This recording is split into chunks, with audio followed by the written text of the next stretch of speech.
Comenzamos del domingo anterior la serie titulada Hasta los confines de la tierra y titulamos el mensaje, incluso el primer mensaje de apertura de la misma manera, porque esa es la encomienda, tomar el evangelio y llevarlo hasta los últimos rincones de nuestro planeta.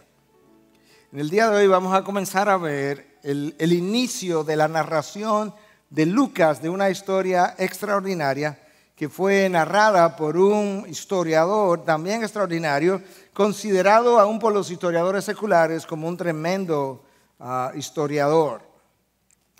Se presume que él era griego, convertido al cristianismo con amplio conocimiento del judaísmo. Hablamos un poco acerca de esto, y que era médico, porque esa profesión sí es claramente identificada por el apóstol Pablo en el caso de Lucas.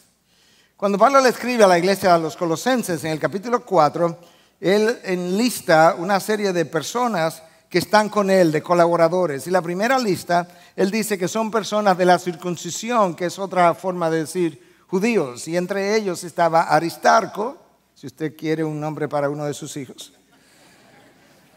Bernabé, el primo de Marcos, y un tal Jesús llamado Justo.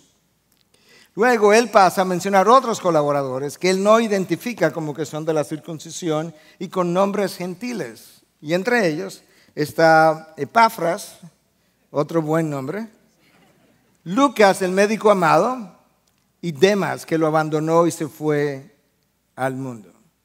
Eso nos da a nosotros una idea de que este hombre era médico, como ya le dijimos, gentil, y obviamente él describe y acompaña a Pablo en todos estos viajes que tiene que haber sido convertido al cristianismo.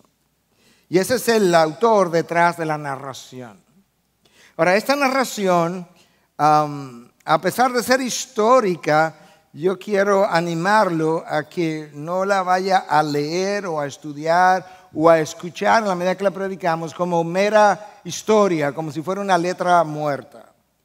Déjame decirte lo que estos autores opinan de este libro llamado Misiones en Hechos, acerca de lo que tú y yo podríamos encontrar en el libro de los Hechos, o no podríamos, lo que vamos a encontrar en el libro de los Hechos. Escuchen, esto es un libro que está lleno de aventuras misioneras, luchas de poder, persecución religiosa, encuentros de poder político, el poder del Espíritu Santo, resurrecciones de muertos, señales prodigiosas, visiones, terremoto de parte de Dios, conversiones dramáticas, encarcelamientos, escapes dramáticos de prisión, golpizas, martirios, asesinatos, violencia de multitudes, peligros y rescates increíbles. No hay película que te pueda mostrar todas esas cosas que tú acabas de leer. Este es un libro extraordinario. Esta es una historia dirigida por Dios. Esto es teología en acción. Este autor dice que el libro de los Hechos es fe, escucha esto, vivida en las trincheras de la vida real. Ninguno de nosotros hemos vivido en las trincheras. A nosotros nos cuentan de las trincheras. Si usted quiere saber cómo lucen las trincheras de la vida real, este es el libro. Y este es un libro que Lucas dedica de una manera especial a alguien que él denomina como Teófilo. De eso vamos a hablar en unos momentos. De nuevo, esto no es historia muerta, esto es el plan de Dios, el desarrollo del plan de Dios para su iglesia. Una iglesia donde tú puedes ver la poca fortaleza humana de la iglesia, pero respaldada por un poder extraordinario que viene de lo alto y que le hace prevalecer en las peores circunstancias. Es la sabiduría de Dios desplegada en el registro histórico. Y como cantamos la semana pasada, si Dios está con su iglesia, nada la podrá detener o parar. Si Dios está con nosotros, ¿quién podrá detener el avance de su iglesia? Y eso es exactamente lo que tú ves en este libro. Michael Green escribió un libro titulado Los 30 años que cambiaron el mundo.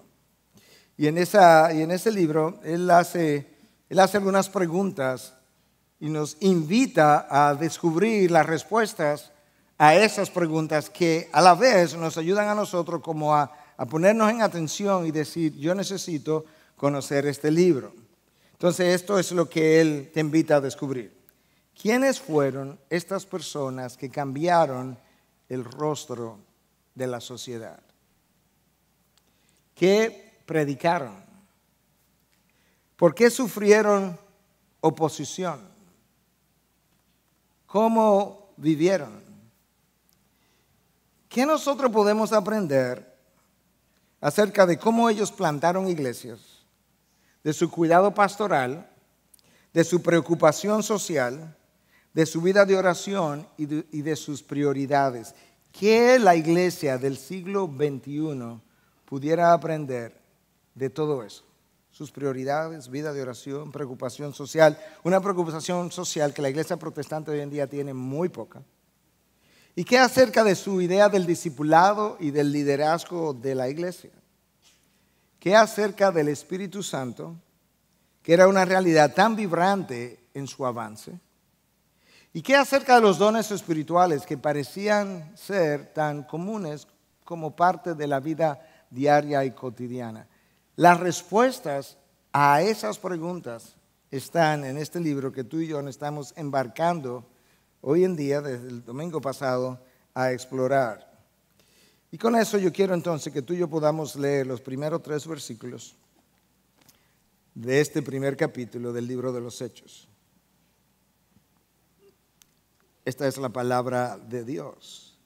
El primer relato que escribí, Teófilo, trató de todo lo que Jesús comenzó a hacer y a enseñar, hasta el día que fue recibido arriba después de que por el Espíritu Santo había dado instrucciones a los apóstoles que había escogido. A estos también, después de su padecimiento, se presentó vivo con muchas pruebas convincentes, apareciéndoseles durante 40 días y hablándoles de lo concerniente al reino de Dios. El reino de Dios en 40 días. Hay múltiples cosas que Lucas nos enseña en apenas 3 versículos. Y lo primero que él nos deja ver es que él escribió un relato anterior, él escribió un volumen que antecede a este relato del libro de los Hechos. La pregunta que alguien pudiera hacerse si no conoce la información es, ¿cuál es ese relato? Y la respuesta está en el comienzo del Evangelio de Lucas, que yo quiero leerte, versículo del 1 al 4, para que tú veas similitudes entre estos 2 relatos y conexiones entre los mismos. Versículo 1, capítulo 1, Evangelio de Lucas. Por cuanto muchos han tratado de compilar una historia de las cosas que entre nosotros son muy ciertas, tal como nos las han transmitido los que desde el principio fueron testigos oculares y ministros de la palabra, también a mí me ha parecido conveniente, después de haberlo investigado todo con diligencia desde el principio, escribírtela ordenadamente, excelentísimo Teófilo, para que sepas la verdad precisa acerca de las cosas que te han sido enseñadas. Nota cómo Lucas dedica su primer relato o volumen a el excelentísimo Teófilo, y luego cuando escribe el segundo volumen le dice, en mi primer relato, Teófilo lo está dedicando, se está dirigiendo a él en primera persona otra vez, y asume que Teófilo conoce su primer relato. La próxima pregunta podría ser, ¿quién es este excelentísimo Teófilo? Y muchas especulaciones se han hecho. De hecho, Teófilo significa amado de Dios, pero probablemente no tenga mucho que ver con la dedicación. Pero el excelentísimo Teófilo se ha postulado que quizás era un oficial romano de cierta categoría. Pablo se refiere al gobernador Félix como excelentísimo más adelante en el capítulo 23 y 24 de este libro. Pablo se refiere como excelentísimo Festo al gobernador también en Hechos 26, de manera que algunos piensan que probablemente este fue un oficial del imperio romano. No lo sabemos con certidumbre, pero es una posibilidad. Otros han especulado que quizás Teófilo pudo haber sido el patrón o patrocinador de Lucas. En la antigüedad no era infrecuente que autores escribieran y buscaran un patrón o patrocinador para que ellos pudieran costear el pago de las copias a mano. Se ve que el patrocinio no es nada nuevo, no hay nada nuevo debajo del sol. Había ya mercadología en esa época, de otro tipo. Nosotros no tenemos evidencias de eso, pero es posible, porque ciertamente Lucas querría que esto fuera copiado y distribuido. De lo que sí la enorme mayoría de los académicos están de acuerdo es que esto es una historia en 2 volúmenes. Poca gente cuestiona eso. Entonces, una sola historia escrita en 2 volúmenes. Y la pregunta sería, bueno, ¿por qué Lucas haría algo así? Y hay una respuesta que nos puede ayudar, y es que en la antigüedad los rollos de papiros, cuando tú escribías un libro en un rollo de papiro, lo recomendado era que tu rollo no pasara de 35 pies de largo, porque al enrollarlo se hacía muy pesado cargarlo. Y cuando tú revisas los manuscritos que nosotros tenemos del Evangelio de Lucas, tiene más o menos 35 pies. Terminó esa historia. Y cuando tú revisas el rollo o los rollos de los manuscritos que tenemos del libro de los Hechos, tienen más o menos la misma longitud. Tiene todo el sentido del mundo que esto fueran 2 historias, una historia en 2 volúmenes, donde la segunda historia da continuación a la primera, y justamente eso es lo que tú ves, que el libro de los Hechos comienza donde el Evangelio de Lucas termina, literalmente. Nosotros vamos a ver, ya lo leímos, pero lo vamos a revisar otra vez, que Lucas nos dice que su primer relato llega hasta que Jesús ascendió a los cielos, y en unos 2 o 3 versículos más adelante vamos a ver a Jesús ascendiendo a los cielos, justamente donde el Evangelio había terminado, y el relato continúa en el libro de los Hechos. De hecho, permíteme leértelo de nuevo, versículo 1 y principio del 2. El primer relato que escribí, Teófilo, trató de todo lo que Jesús comenzó a hacer y a enseñar hasta el día en que fue recibido arriba. Lucas nos dice no solamente que hubo un primer relato, nos dice incluso de qué él habló en el primer relato.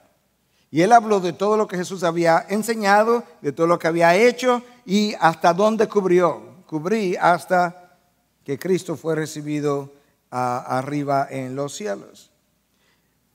El primer relato tiene que ver con el ministerio de Jesús. En el segundo relato ya Jesús no está y tiene que ver con el ministerio de los apóstoles. El ministerio de Jesús fue empoderado por el Espíritu Santo a partir del Jordán, cuando el Espíritu descendió sobre él. Y el ministerio de los apóstoles fue empoderado por el mismo Espíritu a partir del versículo 8, cuando se les anuncia, o un poco más adelante, cuando se les anuncia que descendería poder de lo alto. De manera que esto es una historia, un solo ministerio, 2 fases. Fase 1, el ministerio de Cristo, empoderado por el Espíritu. Fase 2, el ministerio de los apóstoles, empoderados por el mismo Espíritu. Jesús comienza la tarea, los apóstoles la terminan. De manera que ahora nosotros sabemos, en apenas 2 versículos, sabemos acerca de a quién se le dedicó este trabajo, quién pudo haber sido Teófilo, qué cubrió Lucas en el primer tomo, el primer volumen, y qué cubre en el segundo volumen. Pero hay algo más que nosotros aprendemos, y es que Lucas nos deja ver que antes de Jesús ascender a los cielos, Él estuvo apareciéndoseles a los discípulos por 40 días. Nos deja ver incluso el propósito de las apariciones y nos deja ver el motivo o el tema de conversación durante las apariciones. Cristo no nos dejó en ignorancia, como que hoy estuviéramos preguntando, ¿y de qué habrá hablado Él en esos 40 días? Oye, yo daría lo que no tengo por saber. No, Él dice aquí de qué hablaron. Escuche, a estos también, después de su padecimiento, su cruz, muerte, se presentó vivo con pruebas convincentes. Ahí está la razón. Yo tengo que darle pruebas convincentes a mis discípulos porque Él sabía que ellos no habían creído en la resurrección. Ellos fueron prácticamente forzados a creer que Cristo había resucitado. De hecho, recuerdan que los primeros reportes vinieron de parte de mujeres y ellos estaban cerrados en una habitación y pensaban que ellas estaban locas. Él tuvo que mostrarle a Tomás las huellas o las cicatrices de sus heridas. tenía que dejarle pruebas convincentes, pero por otro lado, esas pruebas convincentes de que Él había resucitado servirían para el resto de la historia de la iglesia y probablemente los prepararía para cuando Él ya no estuviera más. Porque al principio, por esos primeros 2 o 3 años, Cristo estuvo siempre con ellos. Ahora que Él se va a marchar por siempre hasta su segunda venida, Él tenía que garantizar que habían quedado preparados y entonces se desaparece y aparece, se desaparece y aparece. Ellos quedaron tan profundamente convencidos de que este era el Cristo resucitado, que claramente ha sido establecido de que la iglesia nació y se expandió bajo la predicación de la muerte y la resurrección de Cristo. Y luego entonces Él nos dice de qué hablaron. Y de ahí el título de mi mensaje. Apareciéndoseles durante 40 días y hablándoles de lo concerniente al reino de Dios. 40 días hablando de una cosa, del reino de Dios. El reino de Dios en 40 días, ese es el título de mi mensaje. Los judíos tenían una idea errada del reino de Dios. Ellos estaban convencidos, hasta este momento incluso, aún después de su resurrección, que el establecimiento de ese reino implicaría el devolverle a Israel el reino con Cristo a la cabeza. Y es por eso que unos versículos más adelante le preguntan, Señor, ¿tú vas a restaurar el reino de Israel ahora en este tiempo? Y Cristo les informa que el día, la hora, el momento, la ocasión no le compete. Que ellos tendrán que esperar hasta un día posterior para enterarse de esas cosas. Ahora, mi pregunta es, si Cristo pasó 40 días hablando del reino de Dios, ¿tú no crees que nosotros pudiéramos pasar 40 minutos ahora hablando del reino de Dios? Como que sería un poco superficial que Cristo hablara por 40 días del reino de Dios y nosotros habláramos en 5 minutos del reino de Dios. Le vamos a dedicar 1 minuto a cada día. Y como el reino de Dios es algo de lo cual la palabra habla extensamente, ese es el tópico del resto del tiempo que nos queda. Lo primero que yo quiero que pueda ir asimilando es que la frase el reino de Dios, el reino de los cielos, el reino de Cristo, esas 3 frases son usadas intercambiablemente. No hay diferencia a lo largo de las Escrituras. La frase que Lucas usa es el reino de Dios. Es una frase que aparece en Mateo 4 veces, en Marcos 14 veces, en Juan 2 veces, en Lucas 32 veces. Ese es el autor que nos interesa. 6 veces en el libro de los Hechos, 32 más 6, 38. 8 veces en Pablo, en las cartas de Pablo, y 1 vez en Apocalipsis. Ahora, si tú tomas a Mateo solamente, Mateo usa la frase el reino de los cielos 33 veces y el reino de Dios solamente 4 veces. Y aunque Mateo no nos explica la razón, con toda probabilidad tenía mucho que ver con el hecho de que Mateo escribió predominantemente para los judíos. Y los judíos, cada vez que podían evitar el nombre de Dios, lo evitaban hasta el día de hoy. Yo hablé con un rabí judío hace unos años atrás aquí, lo llamé por teléfono para preguntarle cuál era su concepto de la Trinidad, porque me había enterado de algunas cosas. Y él me dice, Hashem es el nombre, para no decir Dios. Hashem es el Padre. O sea, al día de hoy todavía ellos evitan usar el nombre de Dios. Mateo habla del reino de los cielos. Lucas escribió predominantemente para una audiencia gentil. Él no tiene problema con la frase. Marcos escribió predominantemente con los romanos en mente. Él no tiene problema con la frase. Juan escribió predominantemente para una audiencia universal. Él no tiene con la frase el reino de Dios y por eso la tienden a usar mucho más frecuentemente. Ahora yo quiero unir conceptos, ideas, 40 días hablando del reino de Dios. Pero nosotros podemos tener una idea tempranamente de que para Jesús el concepto del reino de Dios era vital. Porque cuando los discípulos se acercaron y le dijeron, los apóstoles en particular, Maestro, nosotros no sabemos cómo orar, enséñanos a orar. Una de las primeras peticiones fue, venga a nosotros tu reino. Esa petición da la impresión por sí sola que el reino es algo completamente futuro. Venga a nosotros tu reino. Pero cuando tú comienzas a examinar las Escrituras, tú descubres que el reino es una idea futura y es una idea presente. Es algo que ya está y es algo que ha de venir al mismo tiempo. Recuerda que Jesús en una ocasión estaba expulsando demonios y lo acusaron de que expulsaba por el poder de Belcebú. Y él dice entonces, si yo expulso a los demonios por el poder de Belcebú, que es la cabeza de los demonios, entonces esa casa no se podrá sostener, quedará dividida.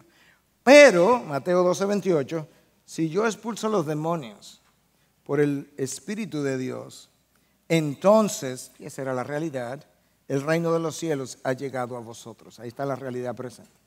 Si yo expulso a los demonios por medio del Espíritu de Dios, entonces ya el reino de los cielos ha llegado a vosotros. Entonces el reino de Dios, de lo cual ellos hablaron por 40 días, es una realidad presente hoy en día y es una realidad futura y tenemos que definir ambas cosas. Pero si es una realidad presente, yo tengo que preguntarme, ¿a dónde está su trono? Yo no lo veo, ¿a dónde está? ¿A dónde existe? ¿Y en qué consiste? Escucha lo que Lucas dice en 17:21, porque he aquí, Lucas registra, Cristo dijo, he aquí el reino de Dios entre vosotros está, no estará, está. Y sin embargo, Cristo les enseñó a pedir, venga a nosotros tu reino. Al momento actual, el gobierno de Dios es ejercido completamente en los cielos. Hágase, Señor, tu voluntad en la tierra como en los cielos. De manera que en esa petición de la venida del reino hay un reconocimiento de que aquí en la tierra la voluntad de Dios no está siendo hecha, llevada a cabo como se lleva en los cielos, pero una vez ese reino físico se ha instaurado en la tierra, que esa es la petición, entonces la voluntad aquí será hecha de la misma manera que la voluntad es hecha en el reino de los cielos al momento presente. Ahora escucha, la voluntad de Dios en la tierra, aún en los creyentes, está siendo opuesta todos los días por el reino de las tinieblas. Eso explica en parte por qué nosotros estamos como estamos. Eso explica en parte por qué tú lees los periódicos y hay gente que no se explica si Dios es soberano, por qué las cosas siguen ocurriendo. Es la realidad física futura del reino de Dios. Todavía no está aquí, pero la realidad espiritual, de la cual vamos a hablar en un momento, sí ya está entre nosotros. En el corazón del creyente, en tu corazón, si eres creyente, antes reinaba el pecado, pero ahora tú eres libre en Cristo y ahora Cristo reina en su lugar. De tal forma que el reino de los cielos en su realidad espiritual presente está, su trono está en el corazón de cada creyente, donde el pecado ya no reina, aunque está presente. Y nosotros luchamos contra el pecado del hombre. Es un reino, el reino de los cielos, es un reino que se abre paso en medio de una lucha contra el pecado, en medio de huestes espirituales de maldad que hacen guerra contra nosotros y que Pablo describe en Efesios 6. Escucha cómo Cristo ayuda a los discípulos a entender. Yo creo, haciendo un paréntesis, yo creo que esos 40 días Cristo lo pasó desempacando todo lo que estas frases, enseñanzas realmente significan, porque nosotros no podemos olvidar que nosotros tenemos hoy una ventaja sobre ellos en el sentido de que en este momento nosotros tenemos la revelación completa. En el momento en que Cristo está a punto de ascender, Pablo ni se había convertido, las 13 cartas de Pablo no existían, las de Pedro no existían, las 3 de Juan no existían, Apocalipsis no existía, el libro de Hebreos no existía o la carta a los Hebreos, de manera que nosotros tenemos una revelación mucho más completa. Yo creo que Cristo comenzó a explicarle pasaje por pasaje acerca de lo que este reino de los cielos implicaba para ellos y para la iglesia futura. Y una de las cosas que ya Cristo había enseñado y que quizás amplió, especulo yo, en Mateo 11:12, es lo siguiente. Y desde los días de Juan el Bautista hasta ahora, el reino de los cielos sufre violencia. Desde que Juan el Bautista apareció anunciando mi venida, dice Cristo, el reino de los cielos sufre violencia. De hecho, Juan el Bautista lo decapitaron. ¿Tú quieres saber qué implica la violencia? La iglesia se ha estado abriendo paso desde que Juan apareció como iglesia, como pueblo de Dios, en medio de una oposición justamente por el reino de las tinieblas. Al mismo tiempo, esto es una realidad futura. Escucha a Cristo en Marcos 14:25. En verdad os digo, yo ya no beberé más del fruto de la vid, ya yo no voy a tener la comunión, no voy a celebrar la comunión con ustedes, hasta aquel día cuando lo beba nuevo en el reino de Dios. Una realidad futura. Habrá un momento en que nos sentaremos y volveremos a tener comunión juntos, pero ahora ya yo no lo voy a volver a beber con ustedes. Es una realidad futura, física, y es una realidad espiritual en el presente. Uno de los diccionarios teológicos consultados dice que el reino de Dios representa primordialmente, en primer plano, el gobierno de Dios y la autoridad monárquica divina. De ahí nosotros podemos decir que el reino de Dios o de los cielos consiste en el ejercicio de la autoridad soberana de Dios en el pasado, en el presente y en el futuro. El ejercicio de la autoridad soberana de Dios desde el interior del creyente es el reino de Dios. El ejercicio de la autoridad soberana de Dios en el reino de los cielos es el reino de Dios. El ejercicio de la autoridad soberana de Dios en el reino físico que vendrá es el reino de Dios.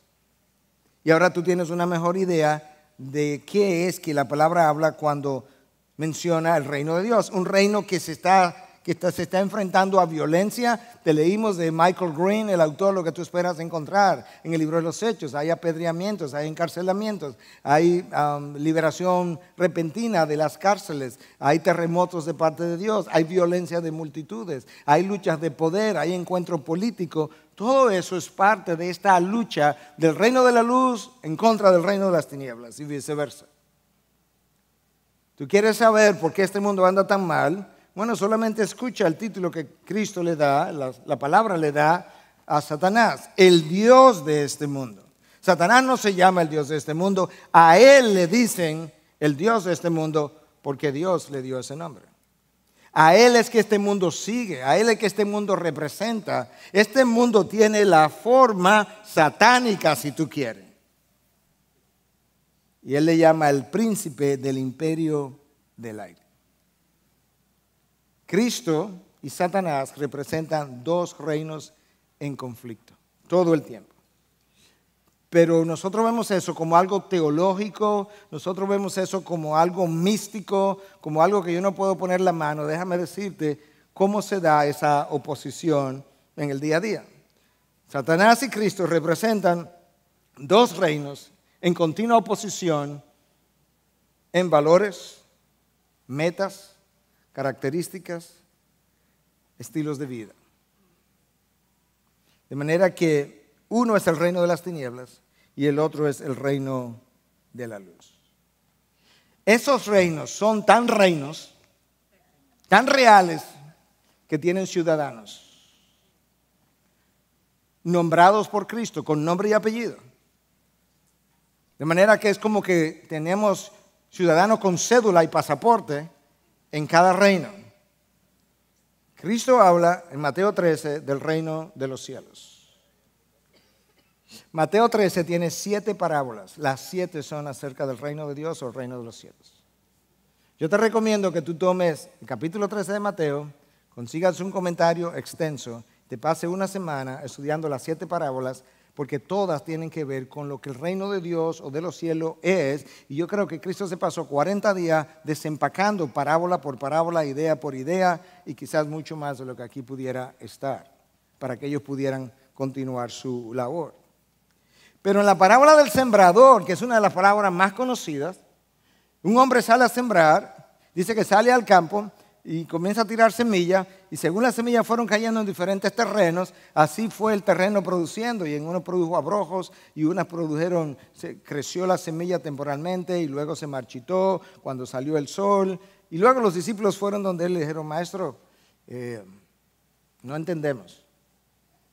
Ellos no eran necesariamente muy brillantes, pero espiritualmente hablando, se parecen a nosotros. Y oye lo que Cristo le dice, porque yo te dije que habían ciudadanos de ambos reinos. Versículo 38, Mateo 13. Y el campo es el mundo, y la buena semilla son los hijos del reino. Hijos del reino se llama un grupo. Y la cizaña son los hijos del maligno.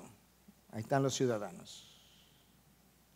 Esto es una parábola de agricultura, porque era un pueblo agricultural. Y dice, bueno, hubo una buena semilla, esa semilla germinó y prevaleció, esos son los hijos del reino. ¿De cuál reino? Del que yo le estuve hablando 40 días. Y la cizaña son los hijos del maligno. Ahora tú tienes que saber una cosa, hasta que yo regrese, esos dos hijos van a crecer juntos. Eso está ahí en la parábola de el trigo y la cizaña, ¿la recuerda? Los discípulos preguntaron y los separamos. Y dice, no, déjalo. Es parte del propósito de Dios que lobos y ovejas estén juntos. Ahora, los hijos del reino, que son cada uno de nosotros que ha entrado al reino de los cielos por producto de haber nacido de nuevo, los hijos del reino tienen que aprender a pensar. Porque el día que tú naces de nuevo, al otro día tú no te levantas con una mente cristiana. Tú tienes un alma cristiana convertida, regenerada. El resto tuyo es completamente pagano, igual que el día anterior.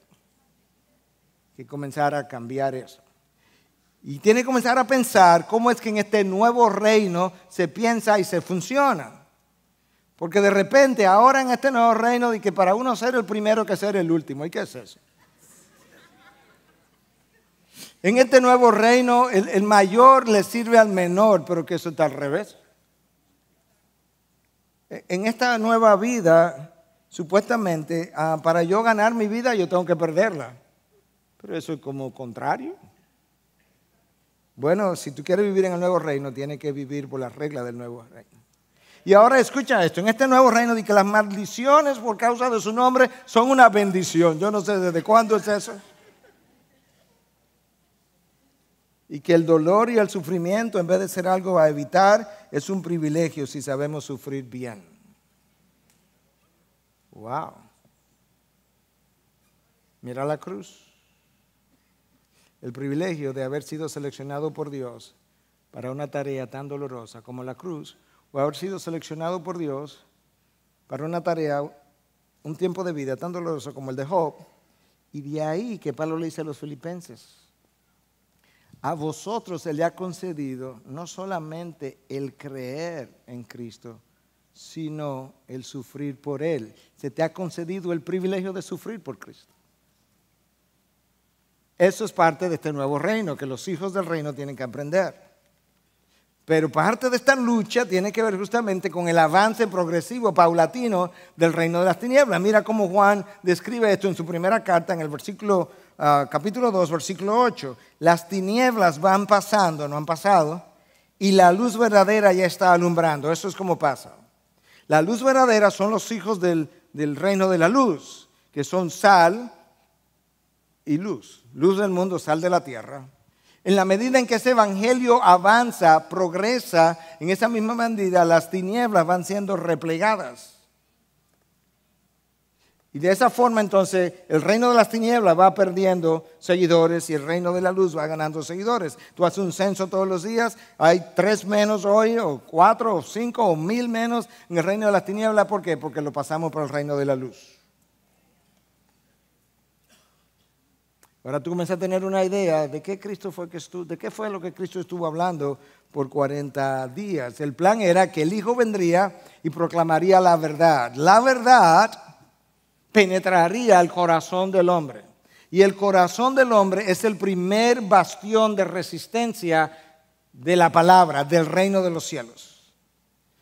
Escúchame otra vez. El reino de los cielos se está abriendo paso en medio de una resistencia y oposición. desde los días de Juan, sufre violencia. El primer bastión de resistencia del avance del reino de los cielos es tu corazón y el mío antes de ser convertido. Una vez convertido el corazón, desde el corazón del hombre, el reino de Dios comienza a extenderse a otros que están alrededor tuyo, transformando matrimonios, familias, comunidades, iglesias y aún naciones. Pero esa transformación, a diferencia de lo que los judíos creían que sería una transformación tipo revolución militar, no será con las armas del mundo, porque nuestras armas no son carnales, pero sí son poderosas en Cristo Jesús. El peor ejército que tú puedes encontrar no es visible, porque es el pecado del hombre acumulado y son las huestes espirituales de maldad. Entonces, Satanás es llamado el Dios de este mundo. Entonces, este mundo tiene un Dios, este mundo tiene un reino. Eso no va a permanecer así.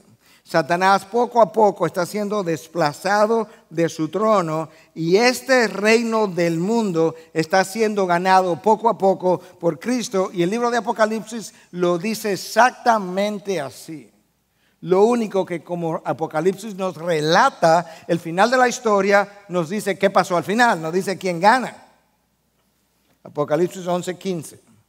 El séptimo ángel, en medio del juicio, o hacia el final del juicio más bien, tocó la trompeta, la última, y se levantaron grandes voces en el cielo que decían, escucha, el reino del mundo, este era el reino de las tinieblas, el mundo del que estamos hablando, el reino del mundo ha venido a ser el reino de nuestro Señor y de su Cristo, y Él reinará por los siglos de los siglos.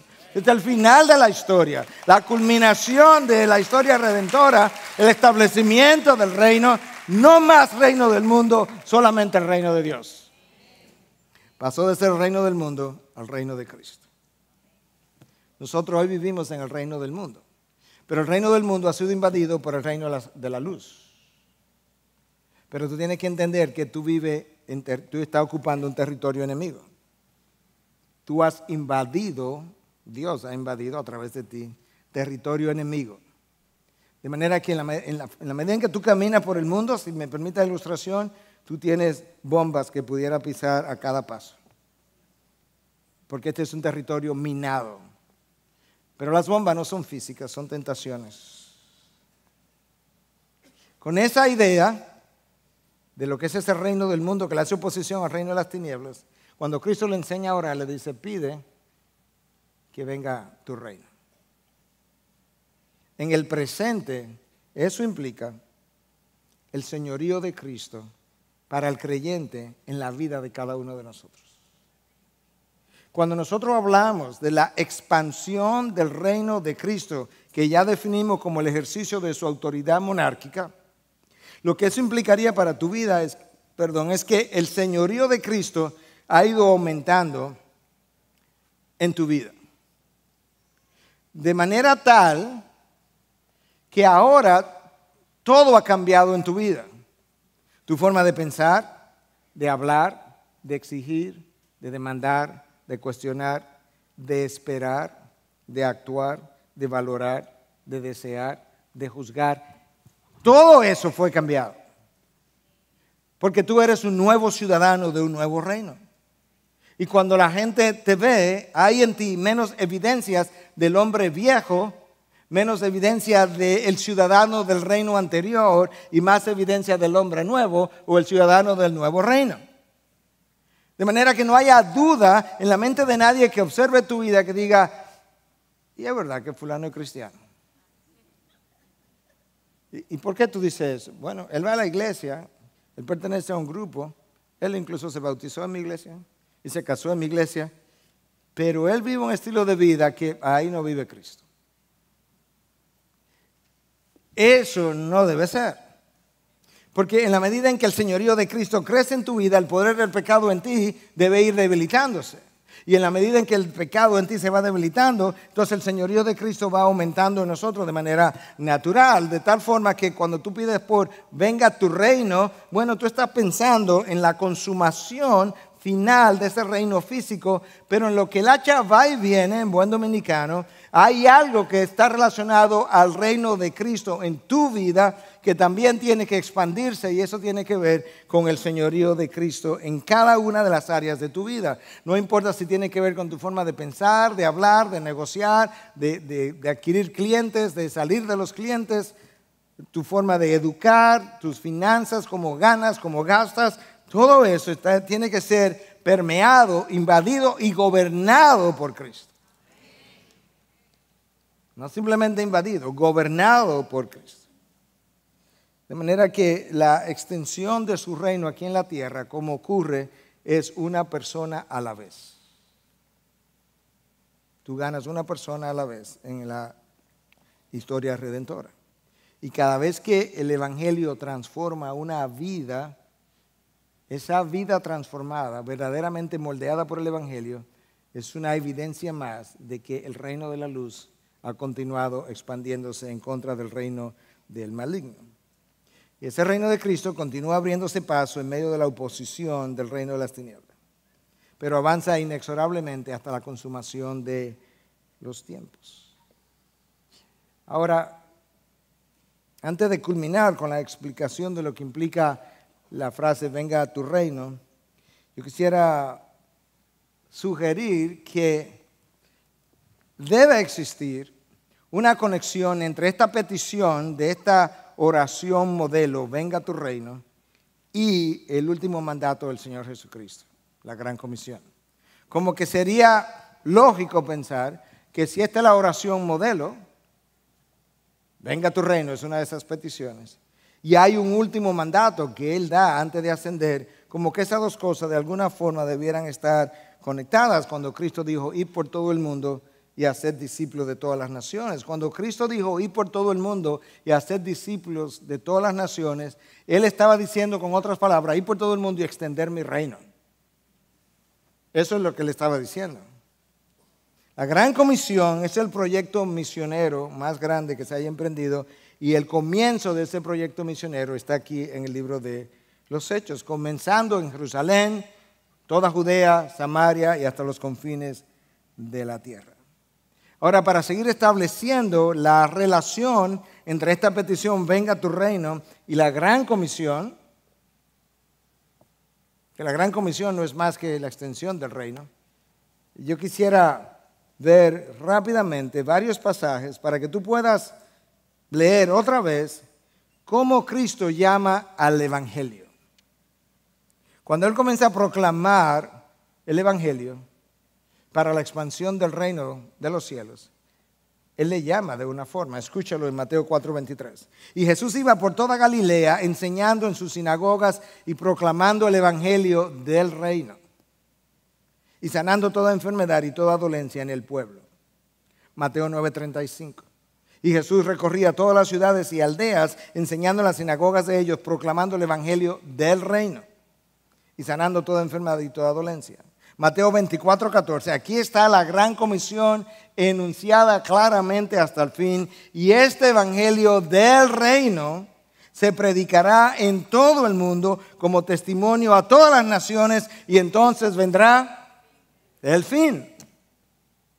Claramente estableciendo el juicio final vendrá cuando la Gran Comisión se complete, pero la Gran Comisión terminará cuando este Evangelio del reino sea proclamado a todas las naciones. Nosotros estamos viendo el reino de Cristo venir a cada persona cuando cada incrédulo le entrega su vida al Señor. La razón por la que el Evangelio es llamado el Evangelio del reino es porque ese reino tiene un rey, y ese rey es Jesucristo, y el Evangelio es Cristo. El Evangelio es su mensaje, pero el Evangelio es una persona.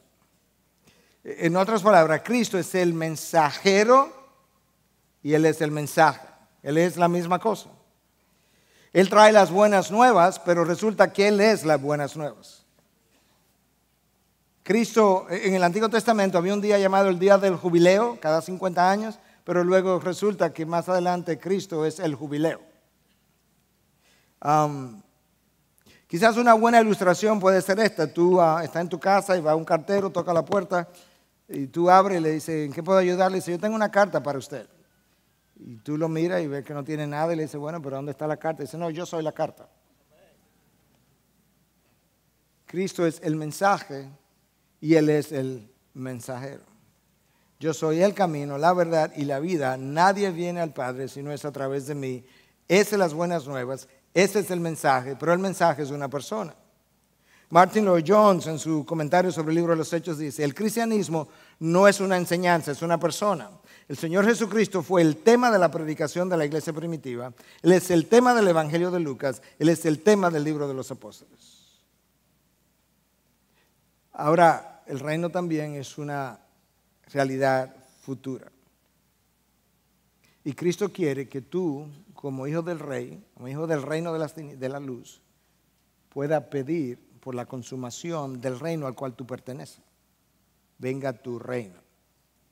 De manera de aplicación, yo quiero preguntarte pastoralmente, realmente entre tú y Dios ahora, sin maquillar la respuesta, ¿qué tan apasionadamente, día a día, tú vives esperando, anhelando que el reino venga? Que hoy pudiera ser el día en el que Cristo llegara. ¿Cuán real es eso en tu mente? Porque para muchos cristianos realmente eso no es una pasión, eso no es un deseo. De hecho, al contrario, yo he oído a veces jóvenes decir que alguien pudiera decir, bueno, son jóvenes, bueno, ahí comienza. No, yo quiero, hasta que yo no me case, que el Señor que no venga por ahí. Yo quiero tener esa experiencia. Y luego 10 años después, muchacho, tú no sabes lo que es estar casado. Cuando yo no deseo el retorno de Cristo, yo tengo que preguntarme, por un lado, yo soy creyente, porque supuestamente yo soy de un reino que yo no quiero que venga. No me interesa que venga. Si no soy creyente, nadie que es incrédulo puede desear el retorno de Cristo, porque el retorno tiene que ver con juicio y yo no quiero recibirlo. Ahora yo creo que la mayoría de las veces cuando nosotros no tenemos pasión por eso, no pensamos en eso, lo usual es que nosotros vivamos apegados a este mundo tanto que realmente no nos interesa. Mira cómo el diccionario de la Real Academia define la palabra mundano.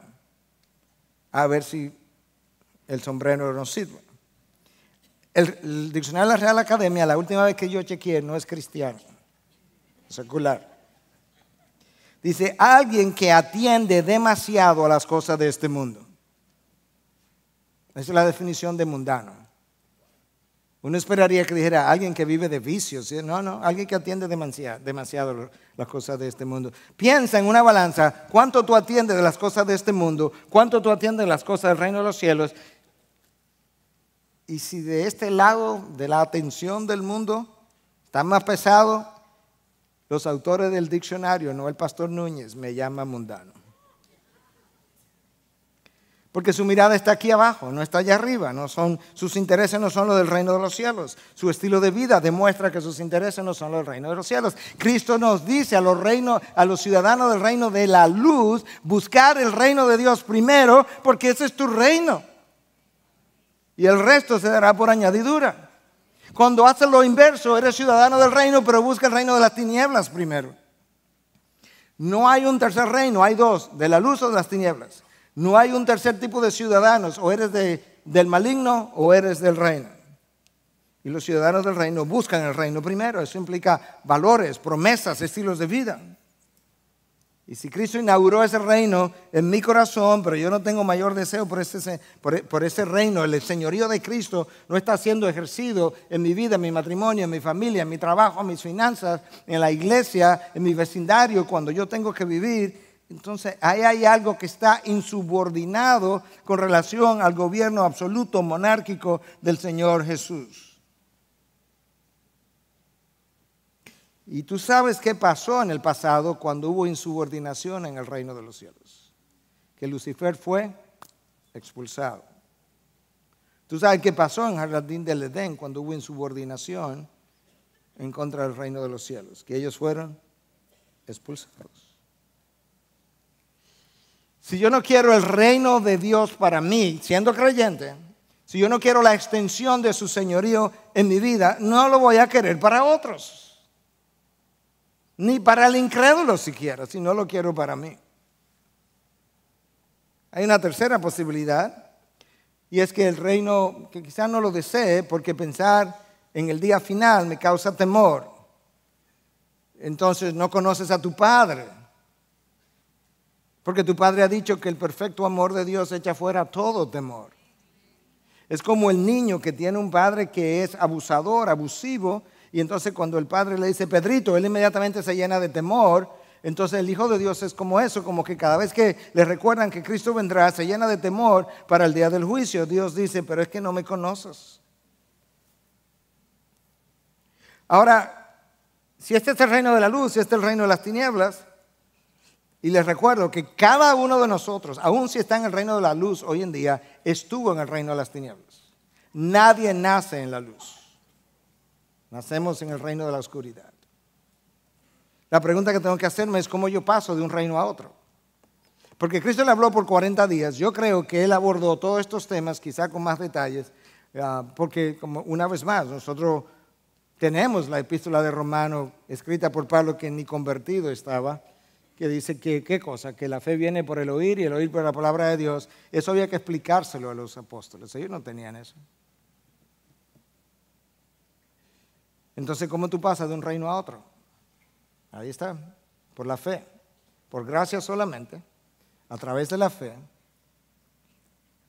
en la persona de Jesús, en su confianza, en su vida, muerte y resurrección, su vida para que pueda tener sus méritos, su muerte para que pueda tener sus pecados perdonados, su resurrección como garantía de las promesas que Él te hizo. Pero eso implica, hermano, que tienes que renunciar a tu lealtad al reino anterior. Y muchos de nosotros hemos nacido de nuevo y todavía tenemos lealtades profundas al reino de las tinieblas. Y yo quiero decirte pastoralmente, eso no es poca cosa, eso es insubordinación del señorío de Cristo o al señorío de Cristo, en contra del señorío de Cristo en tu vida, a quien tú invitaste para que reinaras. Y tú tienes que jurar lealtad al nuevo reino. Lealtad, lo cual implica muchas cosas, implica muchas renuncias. Cristo le habló a Nicodemo y le dice a Nicodemo, tú puedes ser un maestro judío, pero en verdad te digo, si tú no naces del agua y del Espíritu, tú no puedes entrar ni ver el reino de Dios. ¿Por qué tengo que nacer? Porque yo estaba muerto en delitos y pecados, y ningún muerto puede entrar a un reino de vivos. Eso es lo que Cristo explica en Mateo 22:32. Yo soy el Dios de Abraham y el Dios de Isaac y el Dios de Jacob. Él no es Dios de muertos, sino de vivos. Cuando después de nacer de nuevo y después de Cristo ser instaurado en mi corazón, el señorío de Cristo es débil en mí, yo vivo en sublevación. Yo vivo insubordinado. Y ese levantamiento tendrá que ser sofocado. Sin lugar a dudas. Y Dios lo ha hecho. El pecado que reinaba en mí tiene que ser detronado, quitado de su poder a través de la santificación. Y Cristo tiene que ser, Él fue entronado el día que yo vine a sus caminos, pero todavía yo no reconozco completamente su señorío, su gobierno monárquico sobre mí. Y nuestras desobediencias no significan tanto para nosotros porque vivimos en ella. Por eso no nos sorprende, no nos asusta, por eso no nos llama la atención, no nos quita el sueño. Nos dormimos igual que el día anterior, igual que la semana pasada, igual que el mes pasado. Escucha a Michael Green de nuevo en este libro, 30 años que cambiaron el mundo. Son los 30 años que cubre el libro de los Hechos. Él dice, nuestra desobediencia no es marginal en nuestras vidas, es central. En otras palabras, ahí vivimos. No hacemos tiempo para pasar con Dios, pero se lo damos todo al trabajo y a nuestros placeres. Nosotros no damos nuestros afectos a las cosas de arriba, ni encontramos tesoros en los cielos, sino que somos más materialistas que cualquier otra generación que haya existido anteriormente. Nosotros no obedecemos el último mandamiento del Señor de ir y hacer discípulos. En su lugar, nosotros tenemos dudas acerca del contenido de las buenas nuevas y somos reacios a hablar acerca de eso. Ese no fue el caso de estos primeros discípulos. Esa es la primera invitación. ¿Quiénes fueron esta gente? ¿Te acuerdas de esas preguntas que hicimos? ¿Quiénes fueron esta gente que no podían dejar de hablar de aquello que habían visto y oído? ¿Quiénes fueron esta gente que cambió el rostro de la sociedad? Y a medida y ahora, como cierre, yo quiero hacer algunas preguntas que en el nombre de Cristo yo quiero que te hagas y respondas honestamente, y mi invitación es que no salga de este lugar sin responder esas preguntas. Si hoy oí su voz, no endurezcáis vuestros corazones como en las aguas de Marabá. ¿Está Cristo reinando en tu vida? Yo no pregunté si tú recibiste a Cristo en tu corazón, que no es ni siquiera una frase adecuada para expresar mi salvación. En otras palabras, ¿estás viviendo verdaderamente el señorío de Cristo en cada una de las esferas donde tu vida tiene incidencia? ¿Qué estás haciendo para que su reino se extienda en tu vida, el crecimiento del señorío, y en la vida de otros a lo largo de nuestra nación y de toda nuestra región? ¿Qué estás haciendo por la gran comisión? Pequeño o poco, ¿qué estás haciendo? Por lo menos oras para que vengas tu reino. En este 500 aniversario de la Reforma Protestante, ¿de qué manera? Un año vital para lo que es nuestro continente. ¿Tú piensas unirte a la extensión de ese reino? Si tú eres creyente, si verdaderamente tú eres un ciudadano del reino de la luz, tú necesitas unirte a la revolución más grande que haya existido jamás en la historia del hombre, que es aquella que Cristo comenzó en la cruz y que continuó con el ministerio de los apóstoles. Y una manera fácil de unirte a la lucha es continuamente encontrando intencionalmente las formas de tú compartir el mensaje detrás de la vida, muerte y resurrección de Cristo, recordándole todo el tiempo cuando hagas eso, que la tumba sigue vacía, no hay huesos en la tumba. Los de Buda están ahí, los de Mahoma están ahí, los de Jesús no están. 40 días hablando del reino. De eso hemos hablado hoy. Honra el reino al cual tú perteneces. Muestra tu lealtad al reino al cual tú fuiste transferido. Muestra en tu vida que tú tienes mucho menos evidencia del hombre viejo y mucho más evidencia del hombre nuevo. Muestra a lo que estamos a tu alrededor que este año tú luces mucho más santificado que hace 2 años. Muestra al mundo las buenas obras de Dios en tu vida para que ellos puedan arrepentirse en el día de la visitación. Y que entonces verdaderamente este reino al cual Cristo le dedicó 40 días de conversación, múltiples apariciones, pueda ser una realidad por la cual tú puedas vivir.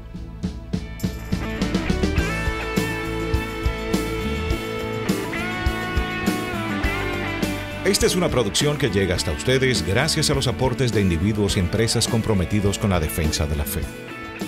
Para más información, preguntas y comentarios, visite nuestra página de internet www.integridadysabiduría.org. En esta página encontrará información sobre la producción de este y otros recursos que ponemos a su disposición como también las formas en las que usted puede contribuir con la producción de programas como estos. Les invitamos nuevamente a visitar nuestra página de internet www.integridadysabiduría.org. Será hasta la próxima cuando nos reencontremos en su palabra.